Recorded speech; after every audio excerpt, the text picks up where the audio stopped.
നല്ല നാടൻ കോഴിപ്പരട്ടും കോഴിത്തോരനും അതൊരിക്കലെങ്കിലും ട്രൈ ചെയ്യേണ്ട ഒരു സാധനം തന്നെയാണ് കേട്ടോ. ഹലോ ഗൈസ്, എല്ലാവർക്കും നമസ്കാരം. ഞാനിപ്പോൾ ഉള്ളത് തിരുവനന്തപുരം കേട്ടോ. നിങ്ങൾ തിരുവനന്തപുരം സൈഡിലേക്കൊക്കെ പോവുകയാണെങ്കിൽ മസ്റ്റായിട്ട് ട്രൈ ചെയ്യേണ്ട സാധനമാണ് ഈ നാടൻ കോഴിപ്പരട്ടും കോഴിത്തോരനൊക്കെ.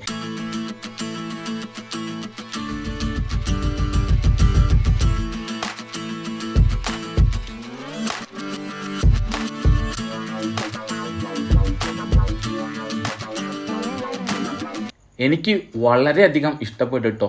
ഈ കോഴിപ്പരട്ട് അത്യാവശ്യം നല്ല സ്പൈസി ആയിരുന്നു. അത് അവരുടെ ഒരു പ്രത്യേക മസാല വെച്ചിട്ട് ഉണ്ടാക്കുന്നതാണ്. പക്ഷെ അത് വെള്ളച്ചോറിലേക്ക് ആയിക്കോട്ടെ പൊറാട്ടയിലേക്ക് ആയിക്കോട്ടെ നല്ല അടിപൊളി കോമ്പിനേഷനാണ്. സ്പൈസിയൊക്കെ ഇഷ്ടപ്പെടുന്ന ആൾക്കാർ മസ്റ്റായിട്ട് ഒരു വട്ടെങ്കിലും കഴിച്ചിരിക്കേണ്ട ഒരു സാധനം കേട്ടോ ഈ കോഴിപ്പരട്ട്. പിന്നെ കോഴിത്തോരൻ ഒരു ഡ്രൈ ആയിട്ടൊരു സംഭവമായിരുന്നു, പക്ഷേ അതും നല്ല ടേസ്റ്റ് ഉണ്ടായിരുന്നു കേട്ടോ. അപ്പം നിങ്ങൾ തിരുവനന്തപുരത്തൊക്കെ പോവുകയാണെങ്കിൽ ഇത് ഓൾമോസ്റ്റ് എല്ലാ ഷോപ്പിലും കിട്ടുന്നതാണ്.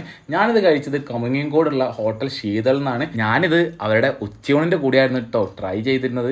ഇത് നിങ്ങൾക്ക് പൊറാട്ടേൻ്റെ കൂടിയും പുട്ടിൻ്റെ കൂടിയും ഒക്കെ ട്രൈ ചെയ്യാവുന്നതാണ്.